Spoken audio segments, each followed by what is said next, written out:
Assalamualaikum warahmatullahi wabarakatuh. Bagaimana kabarnya adik-adik? Semoga sehat selalu ya. Nah, pada video kali ini kita akan membahas terkait 10 jurusan sepi peminat SBMPTN IPB, di mana peluang kerjanya menjanjikan sehingga kemungkinan lulusnya besar. Nah, ini cocok buat adik-adik yang sekarang sedang mendaftar SBMPTN. Jurusan yang nomor 10 ada namanya Teknologi Produksi Ternak, di mana pendaftarnya sebesar 269, daya tampungnya 40, sehingga kalau dihitung keketatannya sebesar 14,87%. Nah, jadi jurusan teknologi produksi ternak ini menekankan pada kemampuan menerapkan, mengembangkan, dan menciptakan ilmu di bidang produksi ternak untuk kebutuhan masyarakat. Jadi adik-adik yang kuliah di jurusan ini nantinya diharapkan mampu merencanakan, merencanakan, dan mengembangkan usaha peternakan, menguasai teknologi produksi dan pengolahan limbah, serta mampu menangani dan mengolah hasil ternak. Nah, pertanyaannya, kira-kira nanti kerjanya di mana ya? Nah, baik. Jadi lulusan program studi teknologi produksi ternak ini sangat banyak peluang kerjanya adik-adik dan sangat menggiurkan. Yang pertama, di bidang pemerintahan adik-adik bisa nanti menjadi dosen. Tentu adik-adik harus melanjutkan studi dulu, baik itu jenjang S2 maupun sampai jenjang S3. Kemudian adik-adik juga bisa menjadi peneliti, di mana adik-adik meneliti di bidang produksi ternak ya, sesuai dengan jurusan ini. Kemudian juga bisa bekerja di dinas peternakan, pemerintah daerah, hingga karantina hewan ya. Nah, adapun di swasta, adik-adik bisa bekerja sebagai pembibitan ternak, pengolahan hasil ternak, rumah pemotongan hewan, retail produk peternakan, karantina hewan, badan kajian analisis mutu, analisa usaha, market, resto, food service, hingga jadi banyak sekali ya. Nah, jika adik yang berminat di bidang wirausaha, adik bisa di budidaya ternak, pengolahan hasil ternak, hingga distribusi dan pemasaran ternak dan hasil ternak. Nah, jadi peluang kerja yang adik-adik nantinya ketika lulus dari jurusan ini sangat banyak sekali. Tinggal adik-adik mau berkarir di apakah kemudian di pemerintah, swasta maupun wirausaha. Tinggal pintar-pintarnya adik-adik mencari peluang ya. Oke, selanjutnya ada jurusan nomor 9, teknologi hasil ternak, di mana pendaftarnya sebesar 208, daya tampungnya sebesar 32, sehingga kalau dihitung keketatannya sebesar 15,38%. Jadi jurusan teknologi hasil ternak merupakan akar keilmuan produksi peternakan yang ditopang oleh dua bidang, yaitu produksi ternak dan produksi hasil ternak. Jurusan ini juga berperan sebagai perluasan dan pelengkap hulu hilir keilmuan di Departemen Ilmu Produksi dan Teknologi Peternakan atau IPTP IPB. Lulusan jurusan ini akan memiliki keahlian dalam ilmu teknologi hasil ternak, mulai dari cara memanen, mempertahankan mutu dan keamanan pangan, serta pengolahannya. Nah, lulusan ini akan disiapkan untuk menjadi ahli dalam menghasilkan makanan dan produksi olahan lain, misalnya kulit, bulu, dan lain-lain dari hasil ternak. Nah, adapun prospek kerja dari jurusan teknologi hasil ternak, yaitu nantinya lulusan program studi ini dapat bekerja pada bidang yang pertama, ada bidang usaha, pada bidang pengolahan pangan hasil ternak, kemudian juga industri peternakan, technical support atau TS pada industri peternakan, bisa juga jadi technical service representative atau TSR pada industri peternakan, atau research and development atau R&D pada industri peternakan juga, feed formulator staff pada industri peternakan, atau breeding supervisor, public relationship pada produk pengolahan hasil ternak atau perusahaan swasta, kemudian bisa menjadi peneliti produk peternakan atau BPPT, dinas peternakan, dan lain-lain. Jadi banyak sekali peluang kerja nantinya yang akan adik-adik geluti ketika lulus dari jurusan teknologi hasil ternak IPB ya. Selanjutnya ada jurusan ke-8, ada namanya proteksi, di mana pendaftarnya sebesar 236, daya tampungnya sebesar 38, sehingga kalau dihitung keketatannya sebesar 16,10%. Nah, produksi tanaman merupakan jurusan atau program sarjana dengan untuk menghasilkan lulusan yang profesional di bidang manajemen hama dan penyakit tanaman atau perlindungan tanaman. Jadi adik-adik yang hobi melindungi tanaman ini cocok untuk mengambil jurusan ini.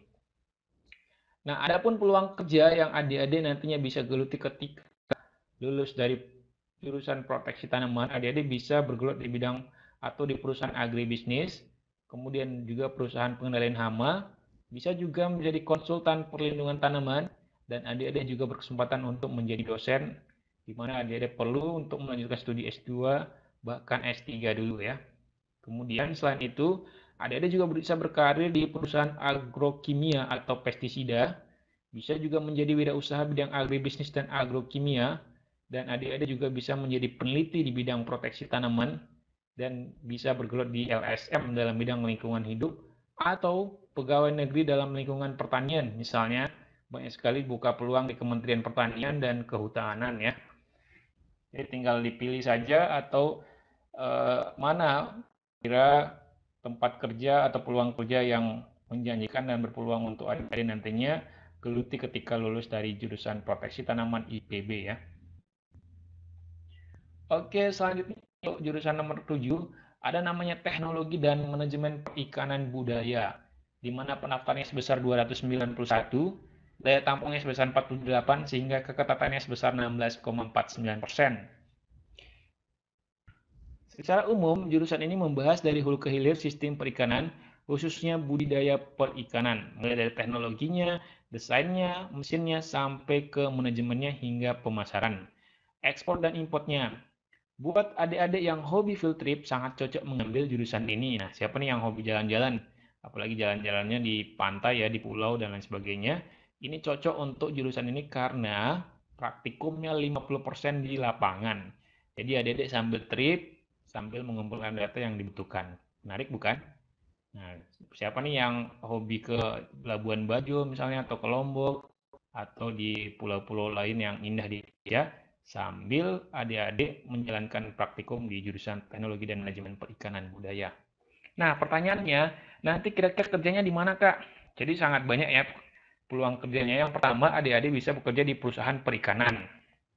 Nah, ikan dan makanan, pakan ikan dan pembibitan tinggal pilih saja nanti subjeknya atau bidangnya yang mana yang pas atau hobinya adik-adik ya. Kemudian yang kedua, bisa juga bekerja sebagai pengendalian mutu, di mana bertugas memastikan bahwa produk yang dihasilkan telah memiliki kualitas yang bagus sesuai dengan standar perusahaan. Jadi adik-adiklah yang menentukan apakah kemudian produk yang dihasilkan nantinya sesuai dengan SOP perusahaan atau tidak ya. Kemudian juga bisa berkarir di BPOM, Badan Pengawas Obat dan Makanan, atau bisa menjadi peneliti juga misalnya di Kementerian Kelautan, Perikanan Kelautan, atau adik-adik bisa menjadi PNS ya. Nah, ini biasanya sebagai administrasi, pengawas perikanan hingga manajemen. Ini nanti tinggal dicari saja peluang mana yang memungkinkan untuk adik-adik geluti ketika lulus dari Teknologi dan Manajemen Perikanan Budaya IPB. Oke, selanjutnya ada jurusan ke-6 dengan nama Manajemen Sumber Daya Perairan, di mana pendaftarnya sebesar 225, daya tampungnya sebesar 38, sehingga keketatannya sebesar 16,89%. Nah, jadi jurusan ini mempelajari tentang kegiatan atau proses perencanaan, pengorganisasian, pemanfaatan, dan juga pengolahan sumber daya perairan. Nah, proses tersebut meliputi pemetaan dan pemantauan sumber daya, pembudidayaan, eksploitasi produk, hingga pemasaran sumber daya perairan.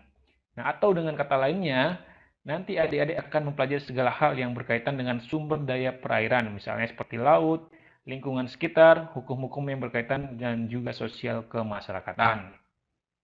Nah, adapun prospek kerja dari lulusan manajemen sumber daya perairan, nantinya adik-adik sangat dibutuhkan oleh perusahaan swasta maupun BUMN. Nah, siapa nih yang ingin berkarir di BUMN tentu dengan gaji yang fantastik, bukan? Nah, misalnya seperti perusahaan konsultan kelautan, perusahaan pangan ikan, perusahaan budidaya laut, dan sebagainya. Tidak hanya itu, adik-adik, lowongan untuk menjadi CPNS pun terbuka lebar. Beberapa instansi pemerintah yang membutuhkan lulusan jurusan ini adalah Kementerian Kelautan dan Perikanan, Dinas Perikanan Daerah, Bappenas, Balai Penelitian, dan lain-lain. Adik-adik juga bisa bekerja sebagai ahli konservasi tanah dan air. Posisi sebagai ahli konservasi ini tersedia di lembaga pemerintah dan lembaga swasta. Boleh juga bekerja di ranah konsultan, di mana adik-adik menjadi konsultan lingkungan melalui kerjasama dengan organisasi, non-governmental organization atau NGO dan pemerintah. Jadi banyak peluang kerjanya adik-adik ya. Oke, selanjutnya ada jurusan yang kelima, namanya jurusan fisika, di mana pendaftarnya sebesar 223, daya tampungnya 40, sehingga keketatannya sebesar 17,94%. Nah, fisika ini tidak asing lagi ya. Ini beda fisika dengan pendidikan fisika, ini murni ya. Jadi jurusan fisika itu adalah ilmu alam dasar yang mempelajari materi dan energi serta interaksinya. Hal tersebut dilakukan melalui pengamatan, pemahaman dan prediksi fenomena alam maupun perilaku sistem buatan manusia. Secara khusus, fisika mencoba menjawab pertanyaan mendasar tentang sifat alam semesta maupun tentang prinsip-prinsip yang lebih aplikatif dalam persoalan lingkungan dan teknologi masa kini.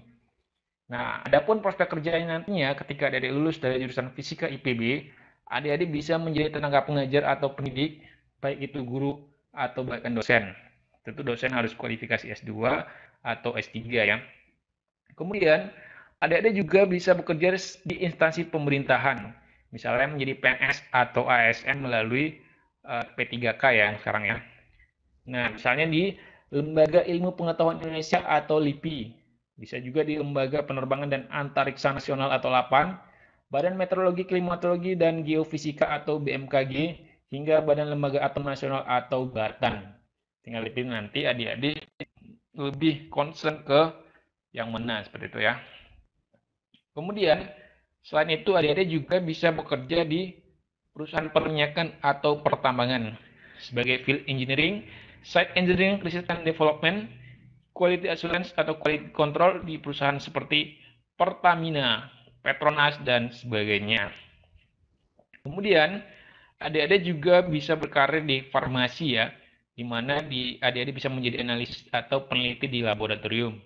Atau juga adik-adik bisa bekerja sebagai teknologi informasi, di mana bisa sebagai programmer atau software developer ya. Oke, selanjutnya jurusan yang keempat ada namanya teknologi hasil perairan. Nah, siapa nih yang hobi dengan dunia perairan? Cocok untuk adik-adik geluti jurusan ini. Di mana pendaftarnya sebesar 208 dan tampungnya sebesar 38 sehingga keketatannya sebesar 18,27%. Nah, jurusan ini atau teknologi hasil perairan ini berperan penting dalam kegiatan pasca panen dan penangkapan seperti penanganan dan pengolahan dengan tetap mempertahankan kualitas dari hasil perairan. Jadi adalah yang memastikan hasil tangkapan itu kualitasnya bagus ya. Di mana nantinya adik-adik bisa bekerja di industri perikanan, baik itu perusahaan swasta ataupun BUMN.